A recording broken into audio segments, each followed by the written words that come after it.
Olá, seja bem-vindo a mais um vídeo aqui no canal. Eu me chamo Williams e neste vídeo falarei um pouco sobre a arquitetura de microserviços, né? Como que a gente implementa, eu pretendo trazer nesse vídeo uma série de vídeos com a visão mais prática de como implementar. Então, pretendo trazer alguns blocos de vídeo. Nesse primeiro bloco, a gente vai implementar uma arquitetura de microserviços utilizando simplesmente o Docker. Então a gente vai gerenciar os containers de forma manual, fazer a comunicação, o link ali entre os containers de uma forma manual e depois, aos poucos que a gente compreendendo como funcionam os containers, trazer os orquestradores, né? Começar ali com o mais simples para ambiente de desenvolvimento, o Docker Compose, e depois a gente ir para uma arquitetura, né, para um orquestrador mais robusto como o Kubernetes. Eu pretendo trazer isso na prática, mas eu acredito que para a gente ter uma visão mais consolidada, a gente precisa começar gerenciando esses containers de forma manual. Para isso, eu trouxe aqui uma arquitetura bem simples, composta de 4 blocos, beleza? Então a gente vai ter um back-end em Node e um banco de dados MongoDB. Então a parte back-end vai ser isso, vai ser um único back-end que se comunica com o banco de dados em MongoDB. Para desenvolvimento e simplicidade, o nosso banco vai rodar dentro de um container, tá? Então a gente não vai alocar um banco de dados aí na nuvem, por simplicidade, vamos deixar ele dentro de um container. Isso não é correto, mas para tempo de desenvolvimento funciona muito bem e a gente consegue compreender legal. A gente vai dividir uma aplicação de contatos, tá? De gerenciamento de contatos, a gente vai dividir em 2 blocos. Uma aplicação de cadastro e uma aplicação de consulta, né? Para que elas consigam trabalhar de forma independente, a gente consiga alterar, mudar a versão só da aplicação de cadastro, só da aplicação de consulta de forma independente, e a gente vai desenvolver isso usando Angular, né? Um framework aí bem conceituado, bem utilizado aí. A gente vai trabalhar com uma das últimas versões, a versão 17, e já com TypeScript e tudo mais, beleza? Então, espero que você goste aí se você tem interesse nesse assunto, acompanhe essa série de vídeos. Hoje eu vou começar explicando essa arquitetura aqui, né? Mostrando um pouco como vai ficar a aplicação. E se der tempo a gente já começa a implementação dessa parte do back-end com o banco de dados MongoDB. E trazem, né, depois, para essa primeira parte com Docker, trazer outros 2 vídeos. Um para o cadastro e um para a parte de consulta. Então vamos lá. Para a parte de... eu só mostrar aqui a aplicação funcionando rapidamente, para a gente ter uma noção, né?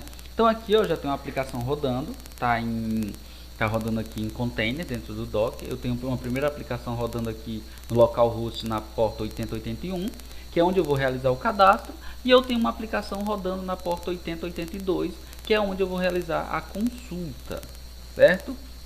Só para a gente ver esses caras aqui rodando, eu tenho aqui, eu já dei um Docker PS aqui, né? E eu tenho aqui esses containers rodando. Um container para consulta, né? Um container para o cadastro, um container para o API e um container para o banco de dados MongoDB aqui, beleza? Então, vamos só ver funcionando aqui a aplicação onde a gente quer chegar nessa primeira parte, né? Usando puramente o Docker. Deixa eu só recarregar aqui, já trouxe a mensagem de sucesso. Vou colocar aqui o nome de uma pessoa, vamos colocar aqui Pedro, e o telefone do Pedro vai ser 22 1, 2, 3, 4, 5, 6, 7, 8. Beleza. Esse é o telefone aqui do Pedro. E vou salvar. Salvei usando essa aplicação que está na porta 8082. Vou aqui na 8081. Nessa aplicação que está na porta 8082, que é de consulta, eu vou atualizar aqui. E já tem aqui, já tinha cadastrado um anteriormente, o Williams, e agora eu cadastrei o Pedro. Então, são aplicações independentes, mas que se comunicam ali. Nesse caso, não há uma comunicação direta entre a aplicação de cadastro e de consulta. O cadastro, ele usa o API para inserir dados no banco de dados, e a consulta utiliza o API para consultar os dados. Não há uma comunicação direta. Por isso que, se por exemplo essa aplicação de cadastro parar de funcionar, a consulta vai continuar normalmente, beleza? A única coisa aqui nessa arquitetura que não tá tão legal é um único back-end, tá? Porque aí, se o back-end parar, as duas aplicações param. Então, nesse caso, o ideal seria ter um back-end para o cadastro e um back-end para a consulta.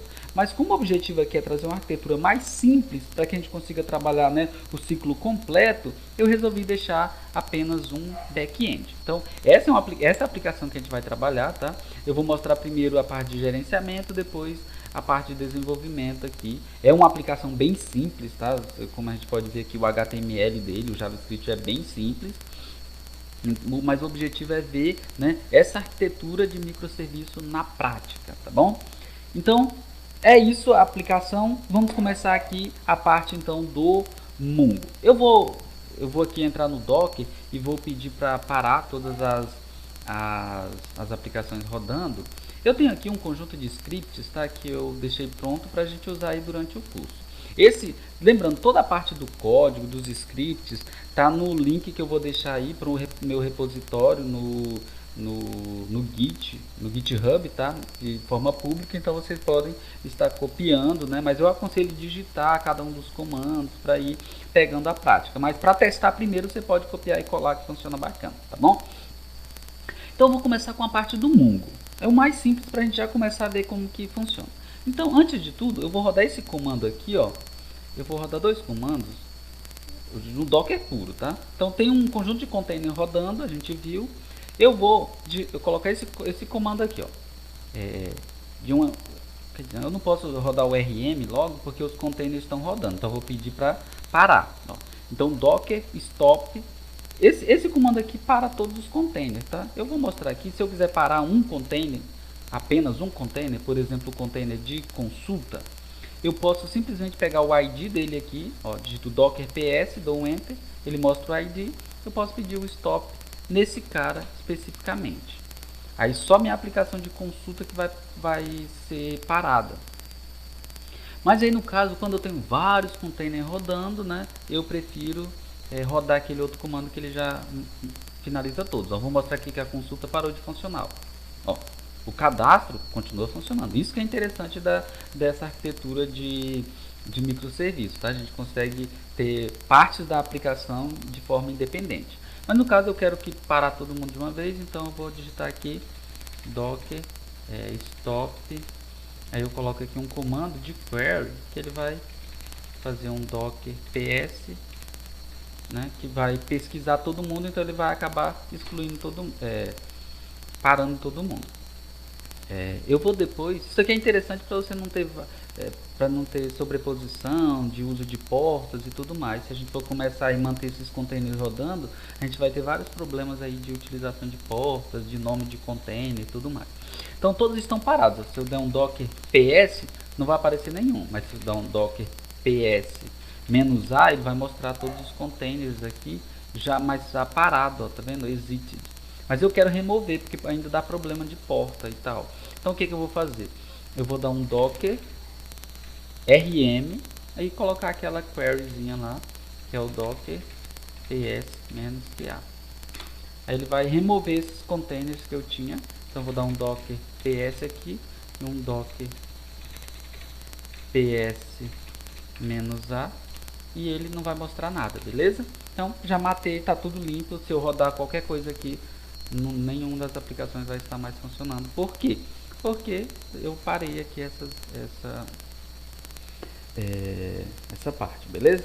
Olha, por simplicidade, eu disponibilizei as imagens das aplicações aqui lá no meu Docker Hub de forma pública, tá? Então eu vou usar essas imagens que estão lá para a gente subir a aplicação usando o Docker sem a parte de desenvolvimento, tá? Primeiro, depois a gente vai para a parte de desenvolvimento. Então, como eu já tenho as imagens, eu vou dar um Docker Images. Olha aqui, ó, já tenho essas imagens, já estão baixadas aqui localmente, tá? Do Mongo, a da consulta, do cadastro, mas elas estão disponíveis lá no meu Docker Hub, tá? Com esse Williams imprimo barra o nome de cada uma delas, todas estão na versão 001, beleza? Então, você já vai conseguir rodar aí no seu... Se você só tiver o Docker instalado, você já vai conseguir rodar essa aplicação e testar, porque eu já deixei a imagem compilada aí prontinha para a gente usar, beleza? Essa é uma das vantagens de usar o Docker, essa arquitetura microserviço ali, tem o Docker Hub que você consegue disponibilizar essas imagens de forma pública. Se for empresarial, né, você cria aí um container registry aqui não seja público, beleza? Então, como eu já tenho essas imagens prontas, se eu não tivesse aqui eu poderia baixar, mas já está baixado. Quando você acessar aí ele vai fazer o download, beleza? Então vamos começar com a parte do Mongo, tá? Para a parte do Mongo, eu vou usar esse comando aqui, ó. Cadê o do Mongo? Aqui, a sequência. Aqui eu deixei todos os comandos e aqui embaixo eu deixei as duas sequências, tá? Vamos usar essa sequência 2 aqui, que ele vai buscar, ó, quando eu coloco assim, ó, especificamente o caminho, ele vai buscar isso daqui lá no Docker Hub, tá? Lá no meu, né, que eu disponibilizei. Então se você colocar assim, ele vai buscar especificamente a aplicação cadastro que está disponível lá na minha seção, beleza? Então vamos começar com a parte do Mongo. Eu posso especificar a versão, mas nesse caso aqui eu não vou especificar, tá? Mas se você quiser usar uma versão específica, esse daqui está na versão 5.0.23. Então, eu vou colar o comando aqui, eu vou explicar cada uma das partes dele. Primeiro, docker run, quer dizer que vai rodar. "-d", quer dizer que ele vai rodar em background, você não vai rodar ele de forma interativa, tá? O container vai ficar rodando lá e não vai prender você aqui no terminal. Eu informo essa network aqui para quê? Para que, por exemplo, o meu API consiga comunicar com um banco de dados, eu preciso que eles estejam na mesma rede, né? Então, por isso que eu coloco aqui, eu criei uma rede. Já foi criado, tá? Eu esqueci de mostrar, deixa eu mostrar aqui. Eu tive que criar essa rede, tá? Antes de criar, isso daqui adiciona o cara numa rede, mas antes de adicionar o cara numa rede, eu tenho que criar a rede. Tá? É bem simples, é esse comando aqui, ó. Docker network create e o nome da rede. Se eu rodar vai dar problema, tá? Mas é simplesmente isso. Eu vou até rodar aqui, é porque minha rede já está criada, ele vai dar um probleminha. Mas só pra gente ver aqui que ele vai, isso daqui já cria a rede pra gente. Que ele está criando uma rede do tipo default, tá? Então, ó, ele vai reclamar porque já existe essa rede. Mas, então é só rodar esse primeiro comando. O primeiro passo é criar. Eu até coloquei aqui como um passo 01. Então, depois eu vou rodar o comando, né, do Docker para criar o container do Mongo. Então, Docker Run, né, dentro daquela rede que eu criei. Isso daqui que vai permitir a comunicação. Eu dou um nome para o meu container que, com base nesse nome aqui, que os outros microserviços, né, que os outros containers vão conseguir acessar esse cara. Não vão acessar por meio de IP, já que estão dentro da mesma rede, ele cria esse DNS, né, esse domínio de nome aqui de forma automática. E eu coloquei aqui, ó, esse latest, quer dizer que ele vai pegar a última versão do Mongo disponível. Então, a imagem, ó, Mongo é o nome, o apelido que eu estou dando para esse container. Mongo é o nome que está disponível lá no Docker Hub. Então, eu vou dar um enter aqui. Eu já tenho essa imagem baixada, então ele simplesmente vai rodar o meu container. Está rodando, ó. Se eu der um docker ps, ele vai mostrar que o Mongo está rodando aqui, beleza? Perfeito. Então o nome é dbmongo, eu vou usar isso daqui para conseguir acessar depois. Perfeito. Só para mostrar o código, tá? Como que eu acesso nesse Mongo, não é o objetivo agora, mas aqui no API, ó, eu faço o acesso direto pelo nome, ó, Mongo, dbmongo, tá vendo? Na porta 27017, beleza? No banco de dados contato.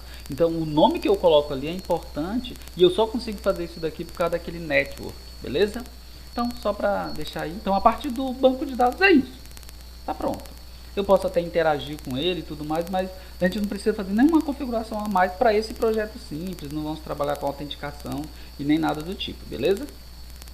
Agora o segundo passo é a gente colocar a nossa aplicação no ar, a aplicação do API. Então eu vou usar a imagem pronta, nesse caso, né? Então o API, eu vou usar isso daqui, ó, esse comando. Então vamos ver o que tem de diferente nele, né? O que vai rodar. Lembrando que aqui você pode rodar esse comando diretamente, tá? Porque está disponível lá no meu Docker Hub essa imagem. Então é um Docker Hub que vai rodar também em background, né? Então -d de detested. Aqui tem um detalhe, tá? Esse API vai poder ser acessado de forma externa, digamos assim, de fora do container. Ele vai poder ser acessado pelo meu host, desde que esteja dentro dessa network, né? Contato. Então, para isso eu tenho que fazer um mapeamento de portas. No caso, o que é esse primeiro mapeamento? é a porta 301 do host, que é o computador host, e 301 dentro de container. Então, se a pessoa acessar a porta 301 no computador que tiver o Docker, ele vai direcionar para o container na porta 301. É isso que faz esse "-p" aqui. Então ele faz o direcionamento. Isso aqui é interessante porque tem esse direcionamento. Imagine que você tem duas aplicações que internamente no container rodam no 301. Você pode fazer dois mapeamentos, uma porta que mapeia para 301, por exemplo, 301 mapeando para 301 de um container e 302 mapeando para 301 de outro container, por exemplo, beleza? Coloco a parte de network, que esse cara tem que estar dentro da mesma rede que eu criei o Mongo, senão ele não vai conseguir acessar por meio daquele apelido, beleza? Depois eu dou um apelido para o meu container, então o name API contato, isso aqui é um apelido que eu vou poder visualizar depois lá nos logs. E por último eu passo qual é a imagem. A minha imagem é a imagem no meu Docker Hub, então Williams M', o nome da imagem API contatos e a versão é 001. Perfeito, então vou dar um Enter. No caso eu já tenho essa imagem localmente, então ele já vai criar, ele não vai fazer o download, né? Nesse momento, em qual porta que eu disponibilizei? Na porta 301. Se eu olhar aqui no meu código, as rotas que eu tenho no host /contatos. Aí todos é /contatos, aí eu posso passar um ID, aí eu posso acessar por get, né? Por post. Então eu vou tentar acessar por get aqui, beleza? Então eu vou vir aqui no meu terminal, vou digitar localhost e colocar a minha porta que é 3001 /contatos. Ele vai retornar uma lista vazia, né? Retornou uma lista vazia porque eu não tenho nenhum contato cadastrado. No caso, para eu testar a parte de cadastro, como eu não tenho, se eu não tiver a aplicação de cadastro, eu teria que usar, sei lá, vou fazer aqui um exemplo mostrando usando o Insomnia, tá? Para eu conseguir fazer o post rapidão. Só para a gente testar se o API tá ok. Então a gente só rodou, vou mostrar aqui novamente, ó, Docker PS, a gente só tem dois containers rodando. Um container do banco de dados no Mongo e o container do API contatos. Insomnia tá demorando.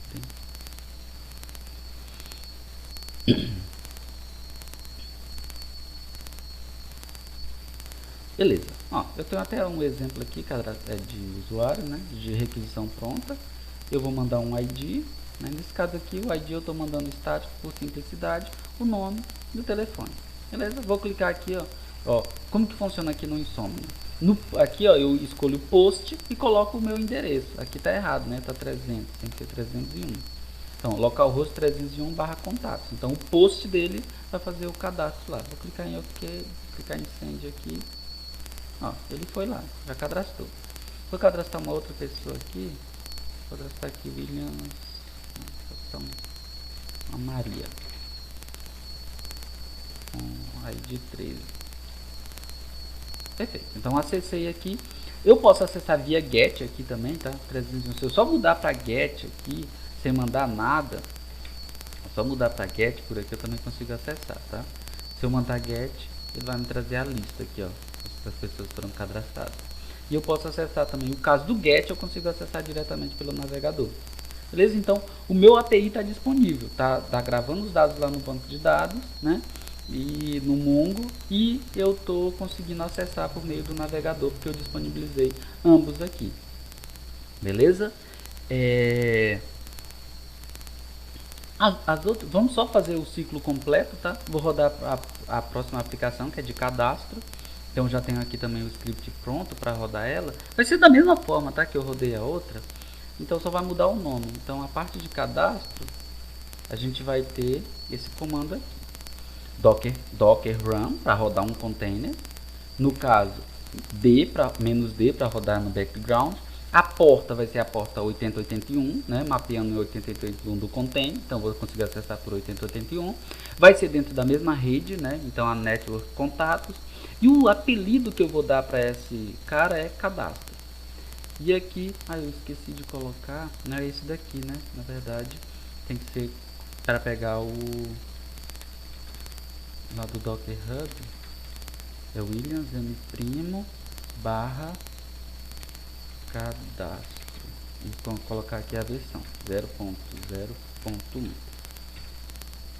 Aí, como ele já tem essa imagem localmente, ele só criou lá o container e subiu. Se eu for aqui, ó, agora no localhost 8081, já vai ter minha aplicação de cadastro. A outra aplicação não subi, que é na 8082, né? Então, se eu vim aqui 8082, não existe. Opa, eu subi a consulta.